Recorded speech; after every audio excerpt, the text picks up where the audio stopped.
जय श्री हरि। ओम परमात्मन्ये नमः। ओम परमात्मन्ये नमः।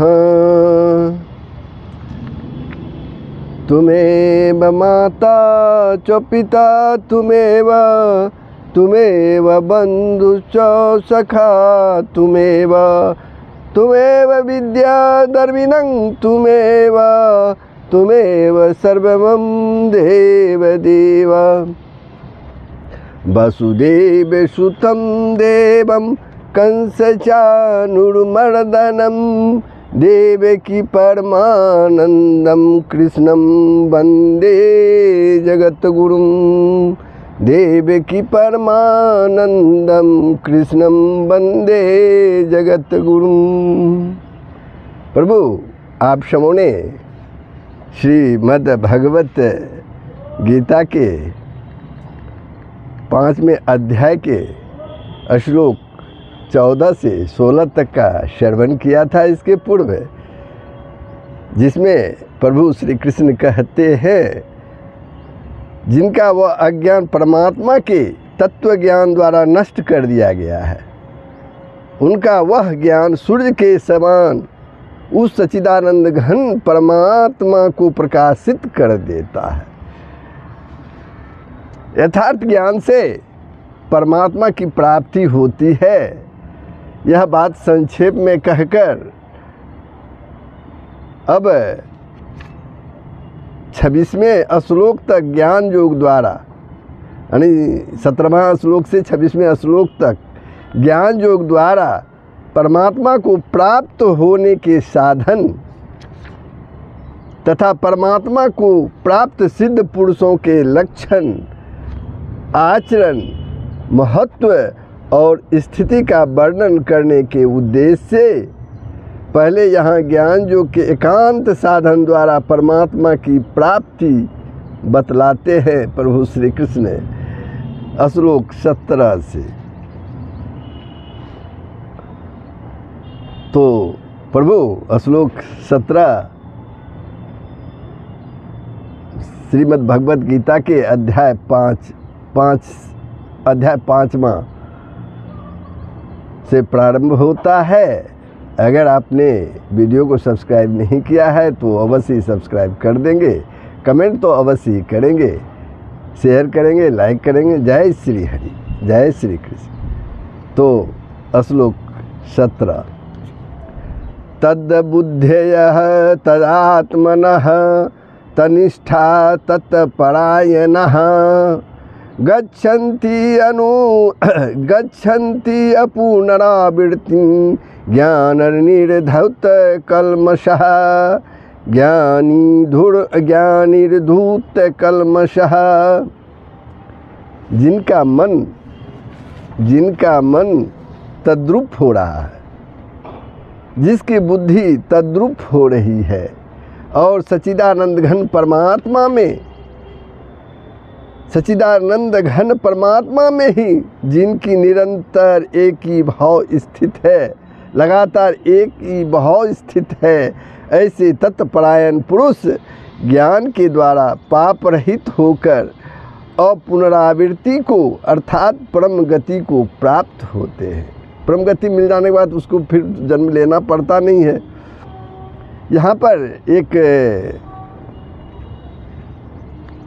आया है शब्द मन का तद्रूप होना, ये है क्या, और सांख्य योग के अनुसार किस तरह अभ्यास करते करते मन तद्रूप होता है।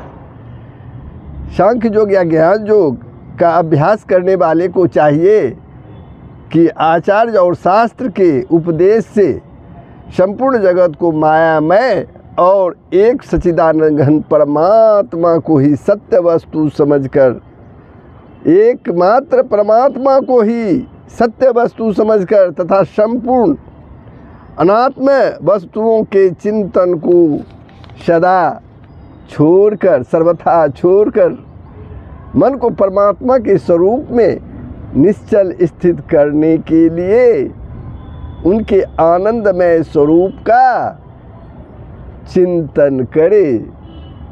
बार बार आनंद की आवृत्ति करता हुआ ऐसी धारणा करे, आनंद की आवृत्ति करता हुआ ऐसी धारणा करे कि पूर्ण आनंद, अपार आनंद, शांत आनंद, घन आनंद, अचल आनंद, ध्रुव आनंद, नित्य आनंद, बोध स्वरूप आनंद, ज्ञान स्वरूप आनंद, परम आनंद, महान आनंद, अनंत आनंद, क्षम आनंद, अचिंत्य आनंद, चिन्मय आनंद, एकमात्र आनंद ही आनंद परिपूर्ण है।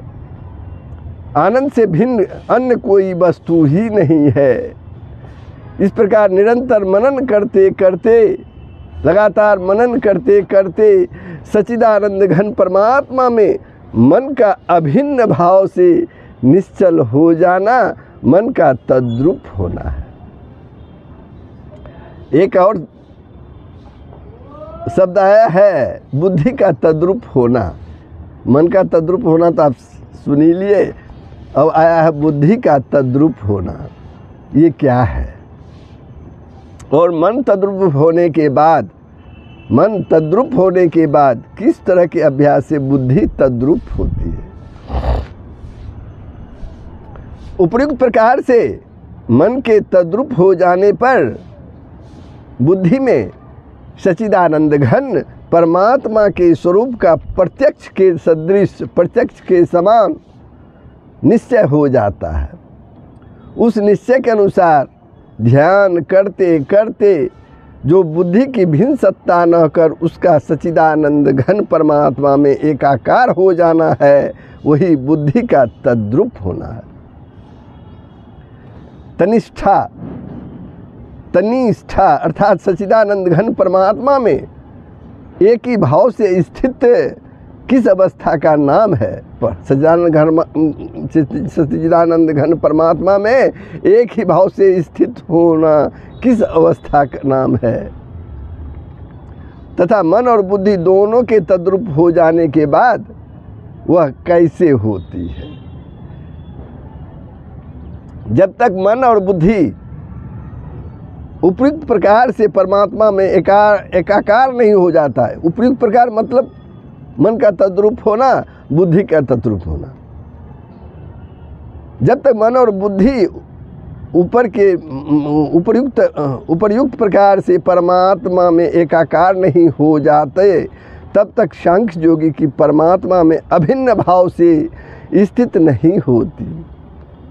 क्योंकि मन और बुद्धि आत्मा और परमात्मा के भेद भ्रम में मुख्य कारण है। आत्मा और परमात्मा में भेद जो भ्रम है उसका ये मुख्य कारण है। अतः उपयुक्त प्रकार से मन बुद्धि के परमात्मा में एकाकार हो जाने के बाद साधक की दृष्टि आत्मा और परमात्मा के भेद भ्रम का नाश हो जाना और ध्याता ध्यान और ध्येय की त्रिपुटी का अभाव होकर केवल एक वस्तु सच्चिदानंद घन परमात्मा का ही रह जाना सांख्य योगी का तनिष्ठ होना अर्थात परमात्मा में एक ही भाव से स्थित होना है। एक ही भाव से स्थित होना है। यहाँ ज्ञानी धुत कलमशः पद आया है। पद आया हुआ ज्ञान शब्द किस ज्ञान का वाचक है? कलमशः शब्द का और निर्धुता शब्द का क्या अर्थ है? जो इस श्लोक में आया है, कलमश और निर्धुत, ये दो शब्द आया है, इसका अर्थ क्या है? 16वें श्लोक में जिस ज्ञान को अज्ञान का नाशक और परमात्मा को प्रकाशित करने वाला बतलाया है, उस यथार्थ तत्व ज्ञान का वाचक यहाँ ज्ञान शब्द है। शुभाशुभ कर्म तथा राग द्वेष आदि अवगुण एवं विक्षेप और आवरण, इन सभी का वाचक कलमश शब्द है, क्योंकि ये सभी आत्मा के बंधन में हेतु होने के कारण कलमश अर्थात पाप ही है। इन सब का भली भांति नष्ट हो जाना निर्धुत शब्द का अर्थ है। जो पाप है उसका नष्ट हो जाना ही निर्धुत शब्द का अर्थ है। अभिप्राय यह है कि उपयुक्त प्रकार के साधन से प्राप्त यथार्थ ज्ञान के द्वारा जिनके मल विक्षेप और आवरण रूप समस्त पाप भली भांति नष्ट हो गए हैं, जिनमें उन पापों का लेस मात्र भी नहीं रहा है, जिनमें उन पापों का लेस मात्र भी नहीं रहा है जो सर्वथा पाप रहित हो गए हैं, वे ज्ञान निर्धूम कल्मष है। अब यहाँ एक और प्रश्न है, यहाँ अपुनरावृत्ति को प्राप्त होना जो श्लोक 17 में आया है, अनुरावृत्ति को प्राप्त होना, यह क्या है? जिस पद को प्राप्त होकर योगी पुनः नहीं लौटता, वो पद प्राप्त हो गया। जो पद है कि जिसको योगी प्राप्त कर लेता है तो पुनः वो नहीं लौटता है, जिसको 16वें श्लोक में तत्परम के नाम से कहा है। गीता में जिसका वर्णन कहीं अक्षय सुख, कहीं निर्वाण ब्रह्म, कहीं उत्तम सुख, कहीं परम गति, कहीं परम धाम, कहीं अव्यय पद और कहीं दिव्य परम पुरुष के नाम से आया है, उस यथार्थ ज्ञान के फलस्वरूप परमात्मा को प्राप्त होना ही अपुनरावृत्ति को प्राप्त होना है। परमात्मा की प्राप्ति का साधन बतलाकर अब परमात्मा को प्राप्त सिद्ध पुरुषों के समभाव का वर्णन प्रभु श्री कृष्ण करते हैं। यानी परमात्मा की प्राप्ति का साधन तो प्रभु बता ही दिए, अब परमात्मा को प्राप्त सिद्ध पुरुषों के समभाव का वर्णन करते हैं प्रभु श्री कृष्ण।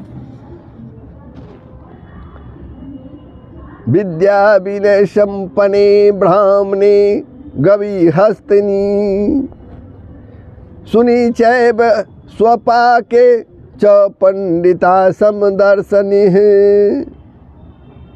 सुनी च एव स्वपाके च पंडिता समदर्शिनः। वे ज्ञानी जन विद्या और विनय युक्त ब्राह्मण में तथा गौ, हाथी, कुत्ते और चंडाल में भी समदर्शी ही होते हैं। कौन? ज्ञानी जन। ज्ञानी जन जो होते हैं विद्या और विनय युक्त ब्राह्मण में, विनय युक्त ब्राह्मण में गौ, हाथी, कुत्ते और चंडाल में भी समदर्शी होते हैं। अब तत्वज्ञानी विद्या विनय संपन्न ब्राह्मण में तथा गौ, हाथी, कुत्ते और चंडाल में समदर्शन का क्या भाव है? विद्या विनय संपन्न ब्राह्मण में गौ, हाथी, कुत्ते और चंडाल में समदर्शन का क्या भाव है? प्रभु कहते हैं तत्वज्ञानी सिद्ध पुरुषों का विषम भाव सर्वथा नष्ट हो जाता है। उनकी दृष्टि में एक सच्चिदानंद घन परम ब्रह्म परमात्मा से अतिरिक्त अन्य किसी की सत्ता नहीं रहती, इसलिए उनका सर्वत्र समभाव हो जाता है। इसी बात को समझाने के लिए मनुष्यों में उत्तम से उत्तम श्रेष्ठ ब्राह्मण, नीच से नीच चांडाल एवं पशुओं में उत्तम गौ, मध्यम हाथी और नीच से नीच कुत्ते का उदाहरण देकर उनके समत्व का दिग्दर्शन कराया गया है यहाँ प्रभु के द्वारा। इन पांचों प्राणियों के साथ व्यवहार में विषमता सभी को करनी पड़ती है। जैसे गौ का दूध सभी पीते हैं पर कुतिया का दूध कोई मनुष्य नहीं पीता, वैसे ही हाथी सवारी की जा सकती है, कुत्ते पर नहीं की जा सकती। हाथी पर तो सवारी की जा सकती है, कुत्ते पर नहीं की जा सकती है। जो वस्तु शरीर के निर्वहन के लिए पशुओं के लिए उपयोगी होता है वह मनुष्य के लिए नहीं हो सकती। श्रेष्ठ ब्राह्मण का पूजन सत्कार आदि करने की शास्त्रों की आज्ञा है, चांडाल के लिए नहीं है। अतः इनका उदाहरण देकर भगवान ने यह बात समझाई है कि जिनमें व्यावहारिक विषमता अनिवार्य है उनमें भी ज्ञानी पुरुषों का समभाव ही रहता है।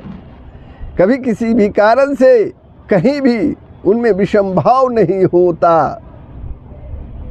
अब एक प्रश्न उठता है, क्या सर्वत्र समभाव हो जाने पर, सभी जगह समभाव हो जाने के कारण ज्ञानी पुरुष सबके साथ व्यवहार भी एक सा ही करते हैं?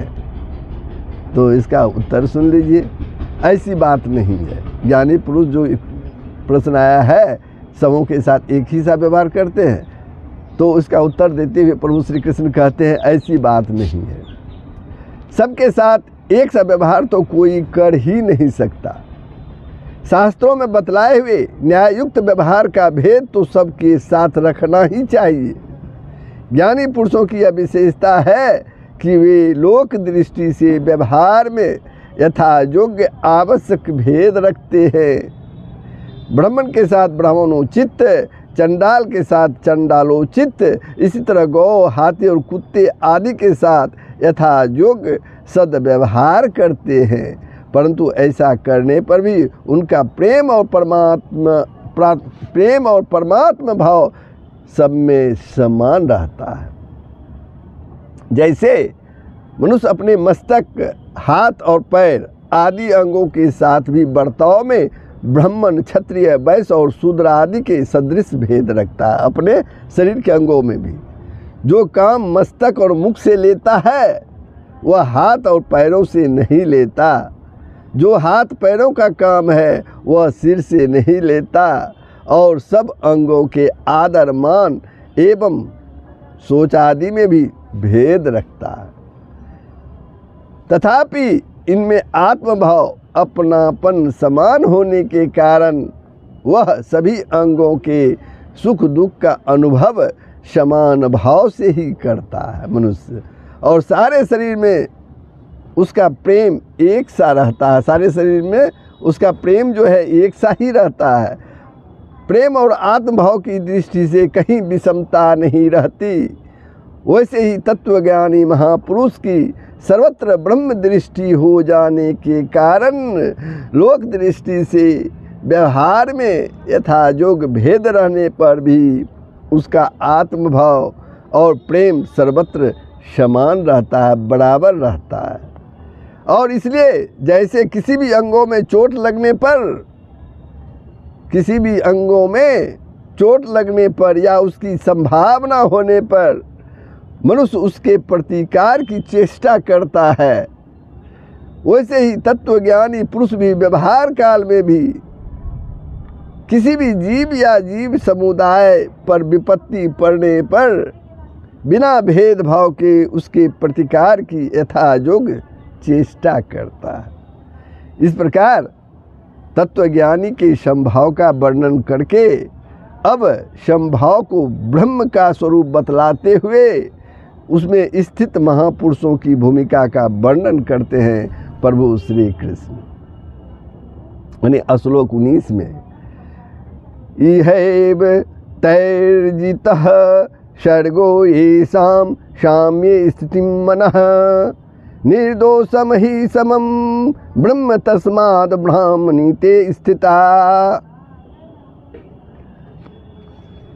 जिनका मन समभाव में स्थित है उनके द्वारा इस जीवित अवस्था में ही संपूर्ण संसार जीत लिया गया है, क्योंकि सच्चिदानंद घन परमात्मा निर्दोष और सम है। इससे वे सच्चिदानंद घन परमात्मा में ही स्थित है। एक बार और सुन लीजिए इसका अर्थ। जिनका मन समभाव में स्थित है उनके द्वारा इस जीवित अवस्था में ही संपूर्ण संसार जीत लिया गया है, क्योंकि सच्चिदानंद घन परमात्मा निर्दोष और सम है। इससे वे सच्चिदानंद घन परमात्मा में ही स्थित है। अब एक प्रश्न है, जिनका मन समता में स्थित है उन्होंने यही संसार को जीत लिया है, इस कथन का क्या अभिप्राय है? प्रभु कहते हैं इस कथन से भगवान ने यह भाव दिखलाया है कि जिनका मन उपयुक्त प्रकार से समता में स्थित हो गया है, अर्थात जिनकी सर्वत्र समबुद्धि हो गई है, उन्होंने यही इस वर्तमान जीवन में, यहीं इस वर्तमान जीवन में संसार को जीत लिया। वे सदा के लिए जन्म मरण से छूटकर जीवन मुक्त हो गए हैं। लोक दृष्टि में उनका शरीर रहते हुए भी वास्तव में उस शरीर से उनका कुछ भी संबंध नहीं रहा। अब एक प्रश्न और है, ब्रह्म को निर्दोष और सम बतलाने का क्या अभिप्राय है? ब्रह्म को निर्दोष और सम बतलाने का क्या अभिप्राय है? अब प्रभु कहते हैं सत्व, रज और तम, इन तीनों गुणों में सब प्रकार के दोष भरे हुए हैं और समस्त संसार, पूरा संसार तीनों गुणों का कार्य होने से दोषमय है। इन गुणों के संबंध से ही विषम भाव तथा राग, द्वेष, मोह आदि समस्त अवगुण का प्रादुर्भाव हुआ है, जन्म हुआ है। ब्रह्म नाम से कहा जाने वाला सच्चिदानंद घन परमात्मा इन तीनों गुणों से सर्वथा अतीत है, यानी तीनों गुण उसमें नहीं है, इसलिए वह निर्दोष और सम है। इसी तरह तत्वज्ञानी भी तीनों गुणों से अतीत हो जाता है। अतः उनके राग, द्वेष, मोह, ममता, अहंकार आदि समस्त अवगुणों का, सभी अवगुणों का और विषम भाव का सर्वथा नाश होकर, सदा के लिए नाश होकर उसकी स्थिति समभाव में हो जाती है। अब तमोगुण और रजोगुण, एक प्रश्न और है, तमोगुण और रजोगुण को तो समस्त दोषों का भंडार बतलाना उचित है। क्या कहते हैं? तमोगुण और रजोगुण को सभी दोषों का भंडार बतलाना उचित ही है, क्योंकि गीता में स्थान स्थान पर भगवान ने उन्हें समस्त अनर्थों के हेतु बतलाकर, कारण बतलाकर उनका त्याग करने के लिए कहा। किंतु सत्वगुण तो भगवान की प्राप्ति में सहायक है।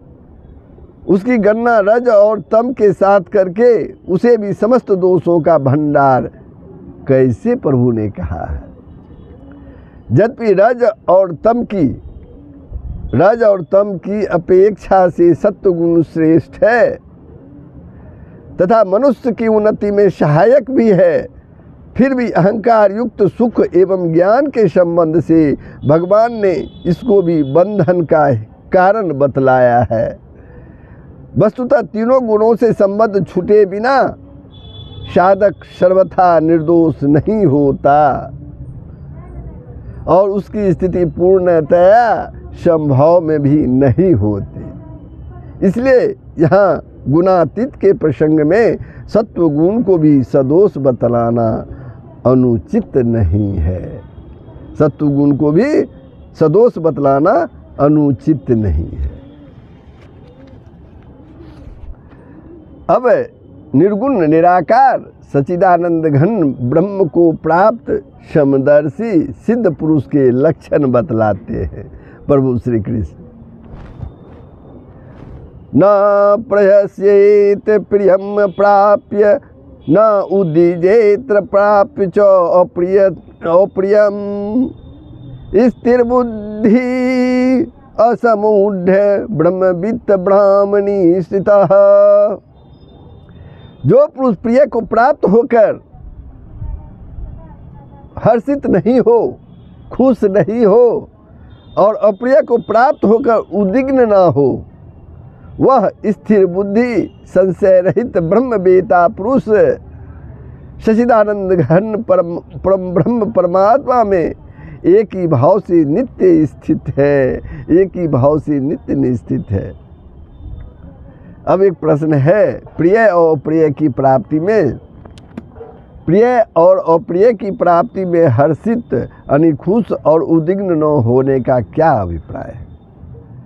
जो पदार्थ मन, बुद्धि, इंद्रिय और शरीर के अनुकूल होता है, जो भी वस्तु मन, बुद्धि, इंद्रिय और शरीर के अनुकूल होता है, उसे लोग प्रिय कहते हैं। अज्ञानी पुरुषों की ऐसे अनुकूल पदार्थ आदि में आसक्ति रहती है। जो अज्ञानी ऐसे पदार्थों की में उनकी आसक्ति रहती है, इसलिए वे उनको प्राप्त होने पर खुश होते हैं, हर्षित होते हैं। परंतु तत्वज्ञानी की स्थिति समभाव में हो जाने के कारण, तत्वज्ञानी की स्थिति समभाव में हो जाने के कारण उसकी किसी भी वस्तु में लेस मात्र भी, तनिक भी आसक्ति नहीं रहती। इसलिए जब उसे प्राप्त के अनुसार किसी अनुकूल पदार्थ की प्राप्ति होती है, अर्थात उसके मन, बुद्धि, इंद्रिय और शरीर के साथ किसी प्रिय पदार्थ का संयोग होता है, तब वह हर्षित नहीं होता, क्योंकि मन और इंद्रिय और शरीर आदि में उसकी अहंता, ममता और आसक्ति का सर्वथा अभाव हो गया है। इसी प्रकार जो पदार्थ मन, बुद्धि, इंद्रिय और शरीर के प्रतिकूल होता है उसे लोग अप्रिय कहते हैं, और अज्ञानी पुरुषों का ऐसे पदार्थों में द्वेष होता है, इसलिए वे उनकी प्राप्ति में घबरा उठते हैं और उन्हें बड़े भारी दुख का अनुभव होता है।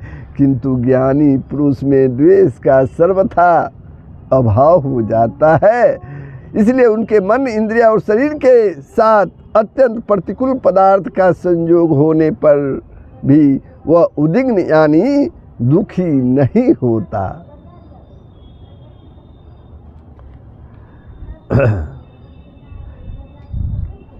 अब इस प्रकार ब्रह्म में स्थित पुरुष के लक्षण बतलाए गए हैं। अब ऐसी स्थिति प्राप्त होने के साधन, उसके फल की जिज्ञासा होने पर प्रभु श्री कृष्ण कहते हैं 21वां श्लोक में, बाह्य स्पर्शे स्वशक्तात्मा विन्दयत्यात्मनि यत् सुखम स ब्रह्म योगयुक्तात्मा सुखमक्षयमश्नुते। बाहर के विषयों में आसक्ति रहित अंतःकरण वाला साधक आत्मा में स्थित जो ध्यान जनित सात्विक आनंद है उसको प्राप्त होता है। उसके बाद वह सच्चिदानंद घन परम ब्रह्म परमात्मा के ध्यान रूप योग में अभिन्न भाव से स्थित पुरुष अक्षय आनंद का अनुभव करता है, अक्षय आनंद का अनुभव करता है। तो प्रभु श्री कृष्ण कहते हैं यहाँ ब्रह्म योग युक्त आत्मा किसको कहा गया है और सह का प्रयोग करके उसका संकेत किया गया है। किसका संकेत किया गया है?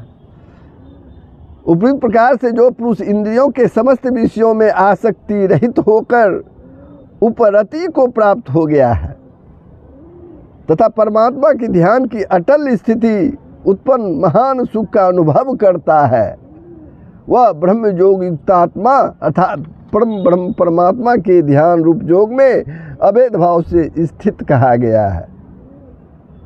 और पहले बतलाए हुए दोनों लक्षणों के साथ इस ब्रह्म योग युक्त आत्मा की एकता का संकेत करने के लिए सह का प्रयोग किया गया है।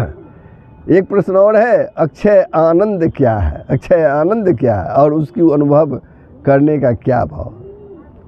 सदा एक रस रहने वाला परमानंद स्वरूप अविनाशी परमात्मा ही अक्षय सुख है और नित्य निरंतर ध्यान करते करते उस परमात्मा को जो अभिन्न भाव से प्रत्यक्ष कर लेना ही है, उस अभिन्न भाव से परमात्मा को प्रत्यक्ष कर लेना है, यही उसका अनुभव करना है।